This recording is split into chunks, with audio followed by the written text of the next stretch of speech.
for the support that they've given, again, as first responders to the Dominican crisis. The Prime Minister of St. Lucia is himself out of state, but he's remained constantly, and this is not part of the briefing that we discussed at all, but I want to say he's been constantly in touch with the Director General of the OECS.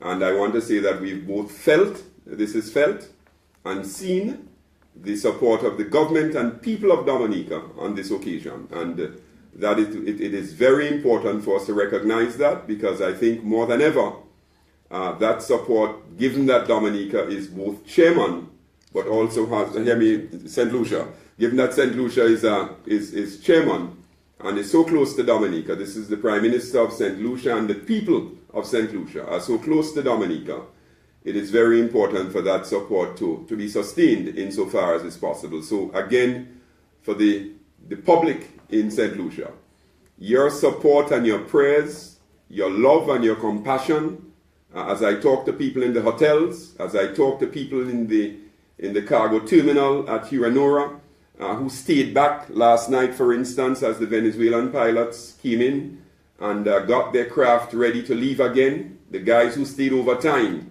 the people at the hotel, the entire people of St. Lucia obviously have thrown their weight behind this.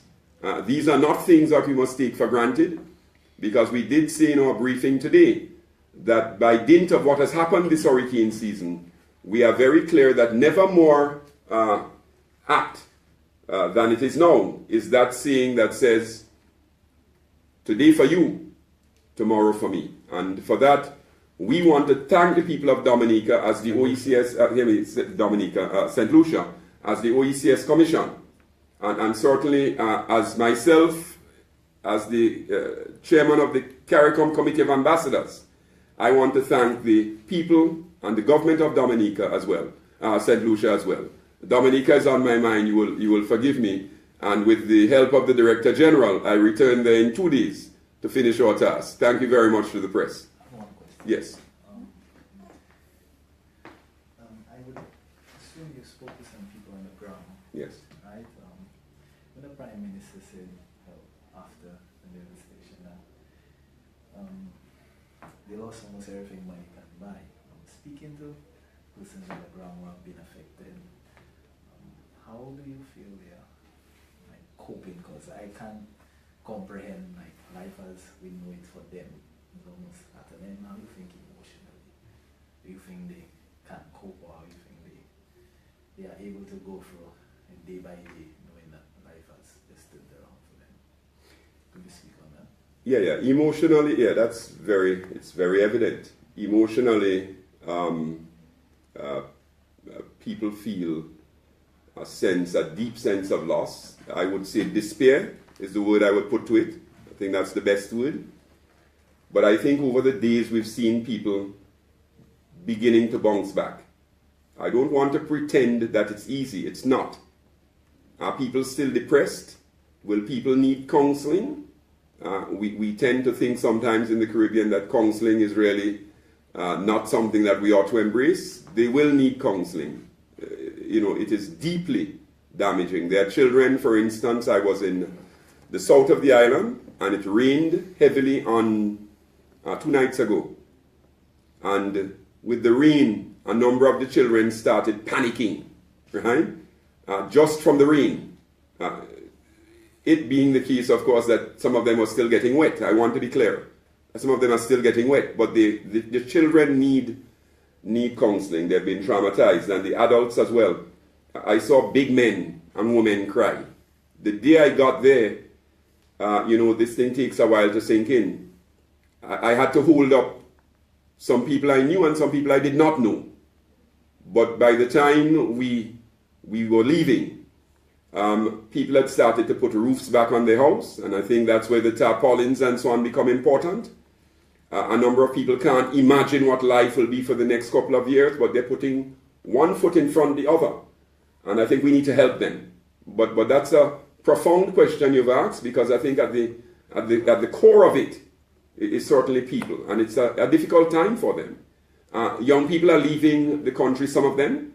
And I think what we have to do is to help give them options to see that they can face a future that has possibilities. I think the sooner we can do that, it is the sort of elixir that will stem, yes, the desire to leave. Many of them are leaving, but I'm sure that once things begin to move, they will come back.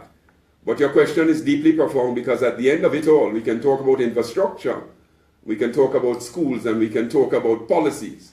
But at the end of it all, we are talking about people and their feelings and their emotions. And for that, I want to thank you, members of the press, again, for keeping us on message, because that is what the OECS integration arrangement, this OECS Economic Union, is about.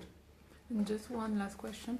When are you going to start the working group? You talked about the working group for maybe the future, as you were talking about the future, about disaster management, to avoid that kind of, to mitigate that kind of situation. Well, the Director General himself, quite interestingly, after the disaster that so significantly impacted the BVI and of course Barbuda, the Director General and I spoke, and he spoke about the importance of us convening as soon as possible. And he put a number of things on that tentative agenda, including building codes. Little did we know that so soon afterwards, of course, we'd have been so severely impacted by this hurricane. And what it now means is that, yes, that agenda of as soon as possible could be as soon as next week. But I think right now we are still in sort of relief mode. And so I would imagine that putting a time frame of 14 days on that to commence would not be an unrealistic time frame. And this is not double speak. This is saying that when we leave here, we're going to look at the pharmaceutical supplies that we have to get to the old people in Soufrière and Scott said and other places. And we're going to look at the relief supplies that should be leaving on tomorrow night to get to the other parts of Dominica. So we're still in relief mode. But what you've put us on in terms of the question, give us about 2 weeks to come back on that, because that, after all, is what will ensure that we have perhaps a greater chance of mitigating the catastrophic damage that we've seen from this hurricane in the future. And there are some things we can do. Let's be very realistic about it. There are some things we can do, and there are some things we must do. So the Director General is leading that, and we are here supporting it. Importantly, the Director General also wants us to have a brief ready on these matters to feed into the CARICOM process.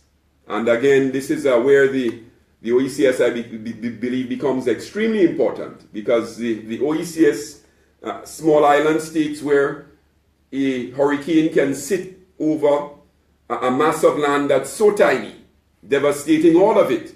While all countries are vulnerable that are island states and small states, we are the most vulnerable amongst them. So it is only fitting and proper that we should put our efforts and our energies in leading, spearheading, feeding into, prioritizing the issues that you've raised. Again, thank you for the question.